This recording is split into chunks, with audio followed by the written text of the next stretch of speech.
Past adjustment का meaning क्या है? अभी तक हमने कौन कौन से टॉपिक किए हैं? अभी तक हमने आईओडी निकालना सीखा था, आईओसी निकालना सीखा था, देन उसके बाद में एप्रोप्रिएशन अकाउंट बनाया था और उसको पीसीए के अंदर कन्वर्ट भी किया था। और इसी बीच में हमने रिजर्व बनाना भी सीखा था कि अगर प्रॉफिट का कुछ पार्ट हम रिजर्व में ट्रांसफर करते हैं तो उसकी कैलकुलेशन कैसे होगी और उसकी हमारे एंट्री किस तरह से की जाएगी। हम यहाँ पे कर रहे हैं कि इन केस अभी तक हमने जितनी भी कैलकुलेशन की है उसमें कहीं पे हम कुछ भूल गए, हमसे कोई मिस्टेक हो गई, तो यहाँ पे जो टॉपिक है आपका पास्ट एडजस्टमेंट है। पास्ट एडजस्टमेंट का मतलब है कि हमसे पहले जो भी हमें कुछ दिया था उसको हम लगाना भूल गए। जैसे सपोज हो सकता है हमसे बोला गया था कि आईओसी 5% देना है, लेकिन हम भूल गए आईओसी दिया नहीं और बिना आईओसी डिस्ट्रीब्यूट किए ही हमने प्रॉफिट डिस्ट्रीब्यूट कर दिया। कई बार हमसे बोला जाएगा प्रॉफिट जो है वो उसका रेशो पीएसआर हमको दिया गया है, ठीक है, और लेकिन हमने बाय मिस्टेक उसको इक्वल बांट दिया, ऐसा भी हो सकता है। ठीक है, तो हमसे कोई भी इस तरह की मिस्टेक हो गई है या फिर हमसे बोल दिया गया है कि आईओसी जो है वो 9% देना था, हमने बाय मिस्टेक 10% दे दिया। मींस एनी हाउ हमसे कोई मिस्टेक वहां पे हो गई है जिसको अब करेक्ट करना है, और उसको करेक्ट करने के लिए आपको यहाँ पे एडजस्टमेंट्स करनी पड़ेगी। तो उसके लिए सबसे पहले जो आपका जितने भी आपके पार्टनर्स होंगे उनके लिए आप यहाँ पे कॉलम बनाना स्टार्ट करोगे। ये आपका पर्टिकुलर अगेन हम जो क्वेश्चन ले रहे हैं वो क्वेश्चन नंबर है कौन सा 63। ठीक है, 63 क्वेश्चन करवा रही हूँ, इसमें आपकी प्रॉपर एडजस्टमेंट्स आई हुई है, इसलिए ये वाला क्वेश्चन कर रहे हैं। इससे पहले के जो क्वेश्चंस हैं उसमें छोटी छोटी वो है जिसको आपको करेक्ट करना है, छोटी छोटी एडजस्टमेंट आप वहां पे कर।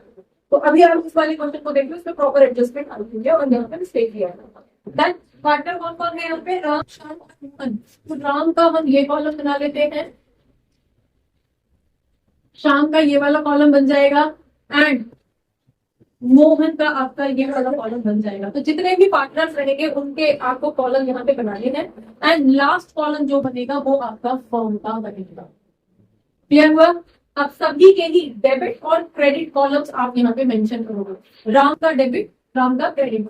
सेम मैनर में यहाँ पे भी इसका डेबिट भी होगा और इसका क्रेडिट भी होगा। यहाँ भी हम इसी तरह से एंड क्रेडिट। अब यहाँ पे हम पर्टिकुलर्स में जो भी एडजस्टमेंट कर रहे हैं वो करेंगे, वो लिखेंगे, और यहाँ पे हम अगर पार्टनर के ऊपर किसी तरह की कोई लाइबिलिटी लगाई गई है या किसी तरह का जो भी उसको दे दिया गया था बाय ट्रांसफर कर दिया गया था उसको हम वापस मंगा रहे हैं। एनी हाउ अगर पार्टनर पेमेंट कर रहा है किसी चीज की तो वो उसके डेबिट में आएगा, और अगर पार्टनर पेमेंट कर रहा है उसके लिए वो डेबिट है तो वो किसको पेमेंट कर रहा है? फर्म को कर रहा है ना, तो फर्म के लिए तो वो इनकमिंग होगी, तो फर्म के वो क्रेडिट साइड में रिकॉर्ड होगा। ठीक है, तो हम यहाँ पे एडजस्ट करने के लिए क्या करेंगे, जो उनको बाय मिस्टेक हमने गलत दे दिया है या गलत डिस्ट्रीब्यूशन कर दिया है या मिस्टेक हो गई है उसको हम वापस मंगा देंगे और फिर फ्रेश तरीके से दोबारा से डिस्ट्रीब्यूशन होगा। ठीक है, क्लियर? समझ में आ गया? चलिए, तो हमारे दिया गया है कि इनका जो पीएसआर है वो 3:1:2 है और इनकी जो कैपिटल रही है वो 3 लाख, 1 लाख और 2 लाख रही है। देन 31 मार्च को आईओसी क्रेडिट हो गया है उनको 9% का आईओसी दे दिया गया है, जबकि देना कितना था? Instead of 10%। तो करेक्ट वैल्यू क्या है? हमें करेक्ट आईओसी देना है एट द रेट ऑफ 10%, जबकि हम बाय मिस्टेक 9% क्रेडिट कर चुके हैं। तो जो कर दिया है उसको वापस मंगा लो। ठीक है, तो हम यहाँ कैलकुलेट कर लेंगे। सबसे पहले तो इसका आईओसी कर लेते हैं। आईओसी किसका कितना रहेगा? राम का आईओसी कितना बनेगा? 9%। हम यहाँ पे सेंटेंस लिखते हैं इस तरह, आईओसी टेकन बैक। क्लियर हो गया? हम वापस मंगा रहे हैं और वापस मंगा रहे हैं तो राम क्या करेगा? पेमेंट करेगा फर्म को वापस। तो 3 लाख इसकी कैपिटल थी, 9% के अकॉर्डिंग कितना पैसा डेबिट होना चाहिए? 27,000। यहाँ तक किसी को कोई इशू? हाँ जी, 3 लाख का 9%, 9 3 27। क्लियर? नेक्स्ट, शाम का कितना डेबिट होना चाहिए? कितनी थी कैपिटल? कैपिटल कितनी थी? 1 लाख ना, तो 1 लाख का 9% इसको कितना हो गया? 9,000। इससे वापस मंगा लेंगे। देन नेक्स्ट पार्टनर कौन है? मोहन। मोहन की कैपिटल थी 2 लाख, 9 के हिसाब से 18,000 इसका जा चुका है जो हम इससे वापस मंगा रहे हैं। तो वापस मंगाने में टोटल हमारा कितना हो जाएगा? टोटल बताओ जरा कितना आएगा यहाँ पे? 54। फर्म के पास कितना पैसा इकट्ठा हो गया? 54,000 फर्म के पास आ गया। पार्टनर्स को जो डिस्ट्रीब्यूट किया था वो मंगा दिया। क्लियर हो गया? डन। अब नेक्स्ट, जो पार्टनर्स को इनकरेक्ट प्रॉफिट दे दिया गया होगा, जब आईओसी दिया होगा तो प्रॉफिट भी तो दिया होगा, बचा हुआ प्रॉफिट। तो प्रॉफिट आपको दे कितना रखा है? 2,50,000 बिफोर चार्जिंग आईओसी, मतलब इसमें आईओसी नहीं चार्ज हुआ है। टोटल प्रॉफिट आपका 250 था, ठीक है। तो 250 में से 54,000 तो दे दिया होगा, आईओसी दे दिया होगा, तो बचा कितना यहाँ पे? 1,96,000 अभी बचा होगा। हाँ जी, 1,96,000 बचा होगा ना? यहाँ तक किसी को कोई इशू? क्लियर? तो इसको हमने किस रेशो में बांटा होगा? इसको हमने 2:1:2 में हमने डिवाइड किया होगा। तो क्या रहेगी कैलकुलेशन, बताओ जरा। 5 से डिवाइड कर देंगे, तो 5 से डिवाइड तो हमारे पास आ जाएगा 3 जा 50, देन हमारे पास 9 जा 45 एंड 2 जा दिस, ये वैल्यू हमारे पास आएगी। तो जिसका 1 है उसके हिस्से में भी यही आए होंगे, और जिसका 2 है उसके हिस्से में कितने आए होंगे? 2:1:2 है ना? तो यहाँ पे हमारे पास कितना आ जाएगा? 8 और 7, 78,400। तो 78,400 इसके हिस्से में भी आ गए होंगे। क्लियर? ये पुराना वाला प्रॉफिट है। डन। तो हम रॉन्ग प्रॉफिट को वापस मंगा रहे हैं, तो इससे कितना पैसा वापस मंगा लेंगे? 78,400 वापस मंगा लेंगे। इससे कितना वापस मंगा लेंगे? 39,200 वापस मंगा लेंगे। और इससे हम अगेन 78,400 वापस मंगा लेंगे। और फर्म के पास अगेन हमारा कितना बच रहा था? 196 वापस इकट्ठा हो जाएगा। यहाँ तक किसी को कोई इशू? टोटल 250 था ना? 250 में से इतना तो आईओसी के नाम पे बांट दिया, क्लियर? और बाकी बचा हुआ प्रॉफिट के नाम पे बांट दिया होगा। ये वो प्रीवियस ट्रांजैक्शंस थी हमारी जिसमें हमसे मिस्टेक हो गई है। अब क्लियर? यहाँ तक किसी को कोई इशू? आगे बढ़े, जो भी क्लियर है? चलिए अब हम करेक्ट डिस्ट्रीब्यूशन करना शुरू करते हैं। करेक्ट आईओसी दे देते हैं पहले, कितना? 10%। Correct IOC 10%। तो कितना देना चाहिए? आप जब पार्टनर्स को देंगे तो वो फर्म का खर्चा होगा और पार्टनर्स की इनकम होगी। तो जब पार्टनर्स की इनकम होगी तो पार्टनर के क्रेडिट पे लिखेंगे और फर्म के डेबिट। तो कितना होना चाहिए? और कैपिटल आपकी फिक्स्ड है, तो 3 लाख का 10% 30,000 इसको मिलना चाहिए। डन। नेक्स्ट, दूसरा, इसकी कितनी थी कैपिटल? 1 लाख का 10% 10,000 इसको मिलेगा, और इसकी थी तो 20,000 इसको मिलेगा। क्लियर? तो फाइनली फर्म का कितना पैसा खर्च हो जाएगा? 60,000 खर्च हो जाएगा। डन। क्लियर? अब यहाँ पे कितना अमाउंट बचेगा? हम क्लोज करते हैं। तो यहाँ पे हमारे पास कितना था? 250 था ना? तो 250 हमारा इधर भी आना चाहिए था। तो 250 के लिए यहाँ कितना बचेगा? 1,90,000 यहाँ पे बचेगा। क्लियर है? यहाँ तक इशू किसी को? सिंपली समझ लो, 250 में से 60,000 हमें करेक्ट बेसिस पे आईओसी देना है लोगों को। फाइन। तो कितना बचेगा प्रॉफिट के नाम पे? हम कितना पैसा डिस्ट्रीब्यूट करेंगे? 190। यार यहाँ तक कोई इशू? अब 190 को डिस्ट्रीब्यूट कर दो आप।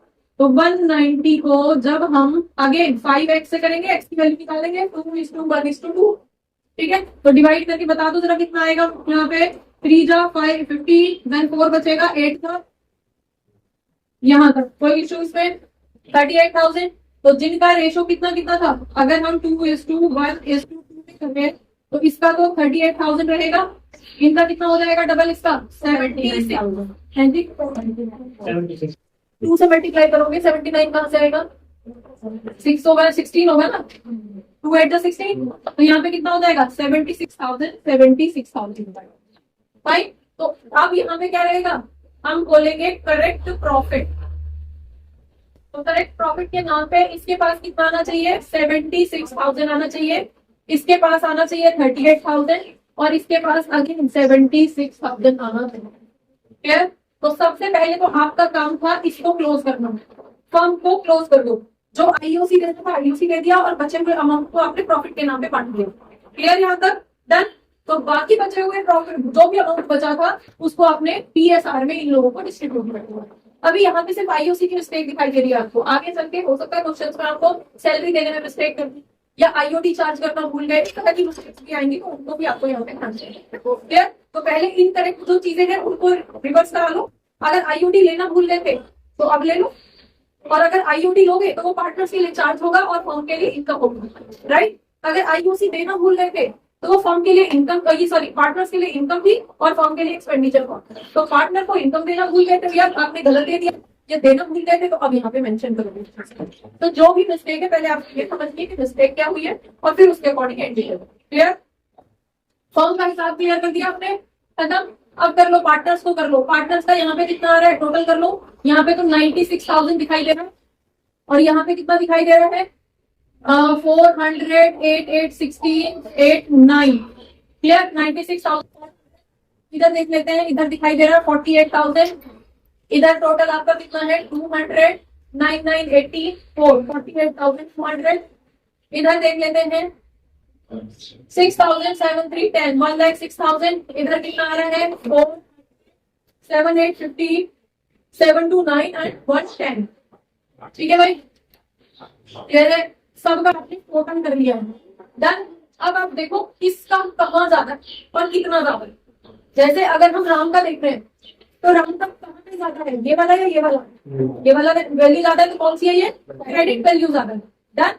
कितनी ज्यादा है इसकी क्रेडिट वैल्यू? यहाँ पे हमें दिखाई दे रहा है 400, 600 रुपए ज्यादा है। ठीक है, डन। दूसरी तरफ आ जाओ, यहाँ पे किसकी ज्यादा है? इधर ज्यादा है डेबिट में 200 ज्यादा है। ठीक है, दूसरी तरफ किसका 400 ज्यादा होगा, इस तरफ ज्यादा है। यहाँ तक किसी को कोई इशू? जिस साइड ज्यादा है वहीं पे मार्क करना है। आप ऐसे भी लिखोगे तो नंबर नहीं कटेंगे। ठीक है, लिखना चाहो लिख सकते हो, अदरवाइज तो जैसे जैसे आप क्वेश्चन प्रैक्टिस करोगे वैसे वैसे आपको आइडिया लगता रहेगा कि बस हमें ये वैल्यू लेनी है खत्म। तो यहाँ मेंशन करने की आवश्यकता नहीं पड़ेगी। ठीक है, मैंने आपको समझाने के लिए मेंशन किया। चलिए अब हम इसकी जर्नल एंट्री डाल देते हैं। जो लोग जिनका डेबिट में ज्यादा आ रहा है उनकी एंट्री करोगे डेबिट में, क्योंकि हमें लास्ट में क्या करना है, एक जर्नल एंट्री पास करनी है। ये इतनी सारी कैलकुलेशन सिर्फ उस एक जर्नल एंट्री के लिए होगी। ठीक है, तो जो डेबिट में है, जिनका डेबिट में बैलेंस ज्यादा आ रहा है उनको डेबिट में लिखेंगे और जिसका क्रेडिट में ज्यादा आ रहा है उसको क्रेडिट में लिखेंगे, एज इट इज। लिख दो कौन कौन डेबिट में ज्यादा है, शाम को कर दें तो क्या करोगे? नाम करंट क्यों लिखोगे? फिक्स्ड कैपिटल है, फिक्स्ड कैपिटल है तो करंट अकाउंट वर्ड यूज कर लो। करंट अकाउंट डेबिट कितना, शाम का कितना डेबिट हो रहा है 200। क्लियर? देन मोहन का करंट अकाउंट कितना डेबिट हो रहा है, कितना 400। 2 राम करंट अकाउंट कितना 600। ये आपकी फाइनल जर्नल एंट्री होगी। क्लियर है? यही आंसर। यहां तक किसी को कोई इशू? और बेटा एक और चीज, इसके ये जो टेबल आपने बनाया इसके आपको कोई नंबर नहीं मिलेंगे। नंबर जो मिलेगा वो आपको इसका मिलेगा। तो 2 नंबर का जो भी क्वेश्चन रहेगा आ जाता है, यूजुअली आ जाता है इस तरह का फास्ट एडजस्टमेंट का क्वेश्चन, 2 ही नंबर का आएगा, ज्यादा बड़ा नहीं आएगा।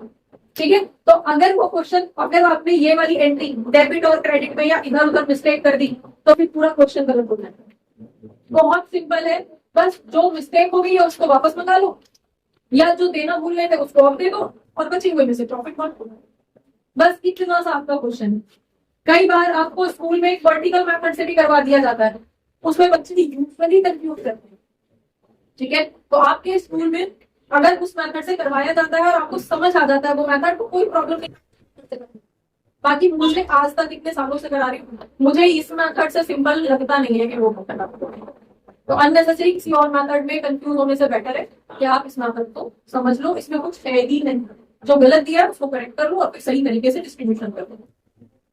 ठीक है, क्लियर? बस ये था, इसमें कर लो नोट।